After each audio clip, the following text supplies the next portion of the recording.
আসসালামু আলাইকুম, welcome to লাবণীজ kitchen world. আজকে আমি তৈরি করে দেখাবো ঠান্ডা ঠান্ডা দারুণ মজার ভ্যানিলা আইসক্রিম। কিভাবে পারফেক্ট দোকানের মতো ভ্যানিলা আইসক্রিম খুব সহজে তৈরি করবেন সেই রেসিপিটি শেয়ার করছি।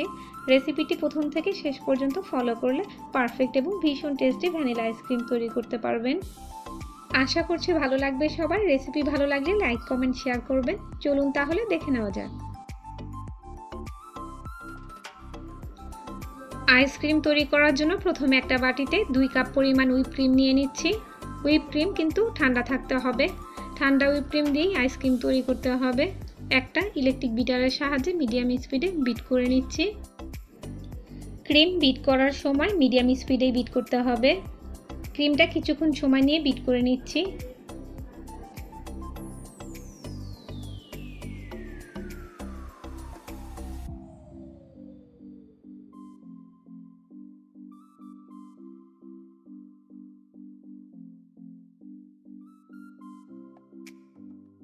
বিট করতে করতে যখন দেখবেন এই রকম হয়ে আসছে, তবে কিন্তু কেকের ক্রিমের মতো অতটা স্টিফ না, তখন বিট করা বন্ধ করতে হবে।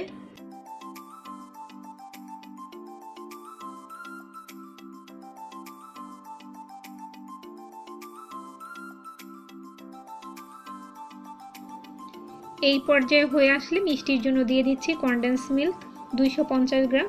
এখানে মিষ্টিটা আপনাদের টেস্ট অনুযায়ী দিতে পারবেন।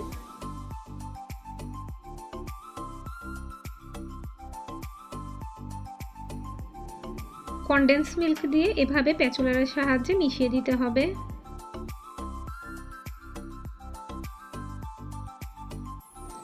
স্প্যাচুলারের সাহায্যে এভাবে ঘুরিয়ে ঘুরিয়ে মিশিয়ে নিচ্ছি। দুইটা ধাপে কনডেন্স মিল্ক দিয়ে মিশিয়ে নিতে হবে। আলতো হাতে এভাবে ঘুরিয়ে ঘুরিয়ে মিশিয়ে নিচ্ছি।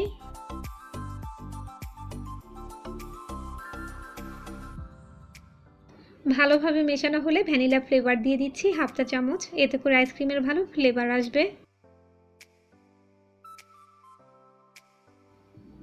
এসেন্স মেশানোর পর যখন এই পর্যায়ে আসবে, তখন এখান থেকে কিছু মিশ্রণ নিয়ে পিঙ্ক কালার মিশিয়ে নিচ্ছি। তাহলে 2 রকমের আইসক্রিম তৈরি করতে পারবেন।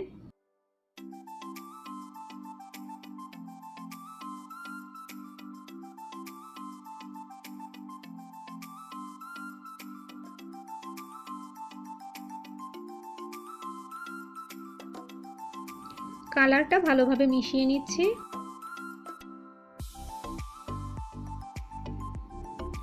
আইসক্রিমের জন্য মিশ্রণ তৈরি হয়ে গেছে। এবার ঢাকনা দিয়ে ঢেকে ডিপ ফ্রিজে রেখে দিতে হবে 1.5 ঘন্টার জন্য। ফিরে আসছি 1.5 ঘন্টা পর। প্রায় 1.5 ঘন্টা ডিপ ফ্রিজে রাখার পর আইসক্রিমের বাটি দুটো বের করে নিয়েছি।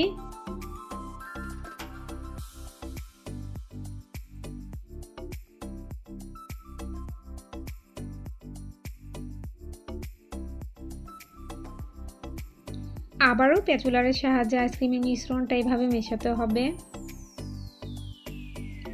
পারফেক্ট আইসক্রিম তৈরির জন্য অবশ্যই স্টেপগুলো ফলো করে তৈরি করতে হবে।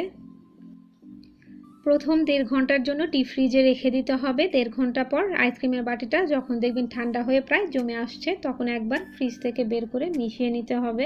তারপর যে বাটিতে আইসক্রিম জমাবেন তাতে দিয়ে দিতে হবে।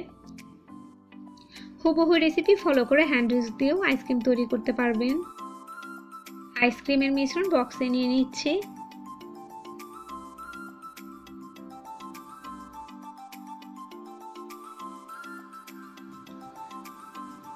মিশ্রণ বক্সে নেওয়ার পর সমান করতে হবে প্যাচুলারের সাহায্যে।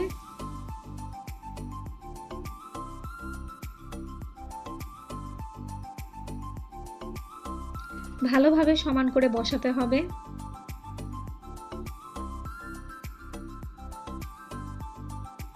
এভাবে একটা বক্সে দিয়ে দেওয়া হলে ঢাকনা দিয়ে ঢেকে আর একটা বক্সেও মিশ্রণটা দিয়ে দিব।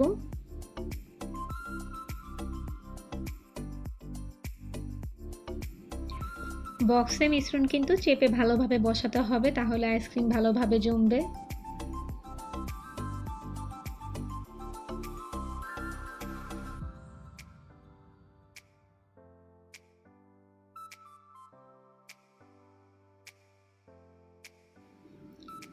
ভালোভাবে সমান করে ঢেকে বক্স দুটোকেই ডিপ ফ্রিজে রেখে দেব প্রায় 9 থেকে 10 ঘন্টার জন্য। যত বেশি সময় ধরে ফ্রিজে রাখা যাবে আইসক্রিম তত ভালো জমবে। প্রায় 10 ঘন্টা ডিপ ফ্রিজে রাখার পর জমে গেলে বের করে নিয়েছি। ঢাকনা খুলে দেখিয়ে দিচ্ছি আইসক্রিম কতটা জমেছে।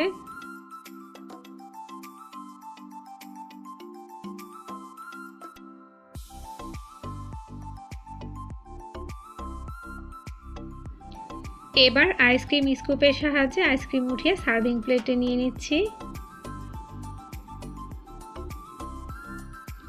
আইসক্রিম কিন্তু খুবই ভালোভাবে জমে গিয়েছে। এভাবে স্কুপের সাহায্যে আইসক্রিম টানলেই দেখবেন সুন্দরভাবে উঠে আসছে। হুবহু রেসিপি ফলো করে তৈরি করলে পারফেক্ট দোকানের মতো স্বাদের আইসক্রিমই তৈরি করতে পারবেন। তৈরি করলে দেখবেন বাসার সবাই ভীষণ পছন্দ করবে। স্কুপের সাহায্যে আমি এভাবে আইসক্রিম উঠিয়ে নিয়েছি। পিঙ্ক কালার আইসক্রিমটাও দেখিয়ে দিচ্ছি কেমন হয়েছে।